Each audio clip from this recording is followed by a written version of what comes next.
By 5 p.m., Oak Haven was no longer a neighborhood, it was a crime scene, though the police hadn't started treating it like one. The first responding officers arrived with a sense of routine that would later be scrutinized for decades. In 1984, the protocols for a missing 7-year-old were dangerously antiquated. Detective Miller watched as officers walked over the very frost Eleanor had pointed out, their heavy regulation boots obliterating the faint prints near the oak tree. The first hour, the most critical window for recovery, was spent filling out paperwork on a clipboard while Thomas screamed into the cold night air. Then came the trope that has haunted true crime history for generations, the runaway theory. Despite Abigail being 7 years old, despite her coat still hanging in the hall and her favorite cardigan lying in the dirt, the initial police report suggested voluntary departure. They asked Eleanor if Abigail was unhappy at home. They asked Thomas if she had a history of hiding. They wasted 4 hours operating under the assumption that a child in a thin dress had decided to go on a winter hike, rather than acknowledging the predatory shadow that had just eclipsed their town. Knowing what we know now about the first 48 hours, the botched perimeter, the failure to secure the road, and the dismissal of the parents' intuition, do you think the local police were criminally negligent or simply overwhelmed by a type of evil they weren't trained to see? Let me know your thoughts in the comments. Your perspective on these early errors often changes how you see the rest of the case. At midnight, the official investigation finally began.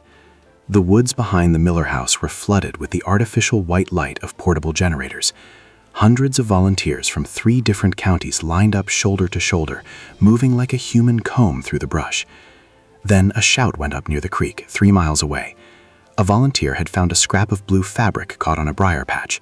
The search stopped. The cameras turned. The family held their breath. But after 2 hours of forensic analysis, it was revealed to be nothing more than a discarded shop rag, a clue that led to a dead end, leaving the searchers exhausted and the mystery deeper than before. As the sun rose on the first Sunday with Abigail, a realization began to set in. There were no scent trails for the bloodhounds to follow. There were no witnesses coming forward. It was as if Oak Haven had simply opened its mouth and swallowed her whole. But as Detective Miller sat in his cruiser at dawn, he found the first real piece of evidence. Tucked under the windshield wiper of Thomas's car was a small hand-drawn map of the neighborhood, and right over the Miller's house was a small red X that hadn't been there the day before. Suspicion is a poison that travels fast in a small town. When the trail in the woods went cold, the eyes of Oak Haven turned inward. The first to be pulled into the light was Arthur Vance, the neighbor 3 houses down. He was a quiet man, a retired clockmaker who spent his days behind lace curtains. The police found it odd that he was at his mailbox at the exact moment Abigail vanished. They found it suspicious that he didn't join the search parties.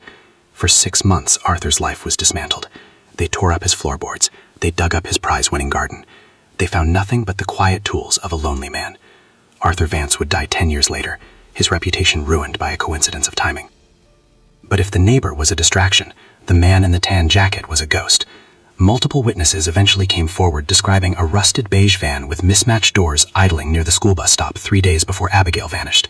The driver was described as featureless, a man who seemed to blend into the shadows. Thomas, Abigail's father, became obsessed with this van. He spent his nights driving the back roads of the county, peering into driveways, his knuckles white on the steering wheel. He was looking for a monster, but the tan-jacked man never appeared on a DMV record or a grainy security feed. He existed only in the peripheral vision of a grieving town. Then the investigation took a turn that tore the Miller family apart. Detectives began looking at Eleanor's brother, Uncle Robert. He had a history of drifting and a strained relationship with Thomas. A witness claimed to see Robert's truck near the cul-de-sac at 4:20 p.m. The interrogation lasted 14 hours. They showed him photos of Abigail's empty room. They pushed him until he wept. But Robert had an alibi, a gas station receipt from 2 towns over, time-stamped at 4:22 p.m. The shady relative was another dead end, another red herring, that served only to ensure that the Millers would never spend a Thanksgiving together again. In 1992, 8 years after the disappearance, it seemed the breakthrough had finally arrived. Forensic science had caught up to the crime. A single hair had been recovered from the red bicycle's chain, a hair that didn't belong to Abigail.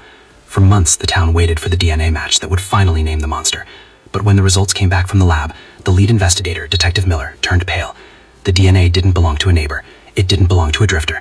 The genetic profile was a perfect match for Detective Miller himself. It wasn't a confession. It was a catastrophe. The lead detective had cross-contaminated the primary piece of evidence on the very first night by not wearing gloves. With that one mistake, every piece of forensic data collected in the first decade was rendered inadmissible. The investigation didn't just stall, it collapsed under the weight of its own incompetence. And as the 90s bled into the 2000s, the file on Abigail Rose Miller was moved to the back of the cabinet, labeled with the most haunting word in the English language: inconclusive. The 2000s arrived with a hollow quiet. The posters of Abigail had faded from vibrant color to a ghostly sun-bleached blue. For Thomas and Eleanor, life became a series of what-ifs that lived in the corners of their home. Thomas refused to change the locks, clinging to the impossible hope that Abigail might one day simply walk back through the door she had exited in 1984. They hired private investigators, men with shadowed pasts who promised miracles and delivered only empty bank accounts. One investigator spent 3 years tracking a woman in Oregon who had the same gap-toothed smile, only to find she was born in a different country. The grief didn't go away. It just became part of the architecture of their lives. Then, in the summer of 2024, the silence was shattered. It didn't come from a police breakthrough. It came from a local nursing home. A man named Samuel Halloway, the neighbor who lived 3 houses down and had remained a background character for 40 years, called for a priest. On his deathbed, Halloway confessed to something chilling. He wasn't the kidnapper, but he had seen the man in the tan jacket. He claimed that at 4:20 p.m. that day, he saw the van stop. He saw a man step out, pick up Abigail as if she were a piece of luggage, and drive away. When asked why he never spoke, Halloway's voice cracked. Because the man in the van, he looked exactly like the chief of police at the time. This revelation sent shockwaves through the Oak Haven department. Cold case units immediately turned to genetic genealogy, using a degraded sample of skin cells found on Abigail's red bicycle seat, a sample previously thought to be unusable. By 2026, the tech had evolved. They ran the profile through public DNA databases, searching for a family match. They found one, but it didn't lead to a local officer or a known criminal. The DNA matched a man who had officially been declared dead in a car fire 3 months before Abigail even went missing. A man who, on paper, did not exist when the crime occurred. Even with the power of 21st century science, the authorities are more baffled now than they were in 1984. How does a dead man kidnap a child? Was it a case of stolen identity or something more coordinated? The modern evidence has only served to prove that the 3-minute gap was part of a much larger, much more professional operation than anyone dared to imagine. As of this recording, the DNA match remains a ghost profile. The police have the code, but the monster remains a shadow. The investigation is technologically active, but logically it is at a total standstill. As we look back at the jagged timeline of Abigail's disappearance, we are forced to confront a chilling possibility. In a town as small as Oak Haven, secrets don't just vanish, they breathe. They live in the attics of the Victorian houses and sit at the dinner tables of the families who never moved away. Is it truly possible that a child was taken, a dead man's DNA was planted, and a police chief was implicated, all without anyone else knowing? Or is the small-town secret theory the most haunting reality of all? That for 40 years, people have walked past the Miller house, knowing exactly what happened in those 90 seconds, and choosing the comfort of silence over the weight of the truth. Thomas and Eleanor Miller spent their lives looking for a monster in the woods, but perhaps the monster was simply a neighbor who waved every morning. Today, the Miller home is gone. A modern development sits where Abigail once practiced her cursive, but the oak tree still stands. If you look closely at the bark, near the roots where a 7-year-old once left pennies and marbles, you can still see the faint, weathered indentation of a red bicycle leaning against it for eternity. We return to that cold afternoon, the half-eaten sandwich, the bike against the tree, and the door left wide open to the winter chill. The objects remain, only Abigail is gone. We may never see a gavel fall for this case. We may never see a confession that leads to a recovery. But as the years bleed into decades, we must remember this. Justice isn't always a prison sentence. Sometimes, justice is simply refusing to let a name be forgotten. It is the act of telling the story so that Abigail Rose Miller remains a person, and not just a cold case file in a basement. It is the refusal to let the silence of Oak Haven have the final word. Somewhere, in the archives of a forgotten precinct, the red bicycle still waits, and somewhere, perhaps, Abigail is finally at peace. But for those of us left behind, the mystery remains. Thank you for walking through the shadows with us tonight. Keep the lights on. Good night. Subscribe to Whispered Midnight Narratives.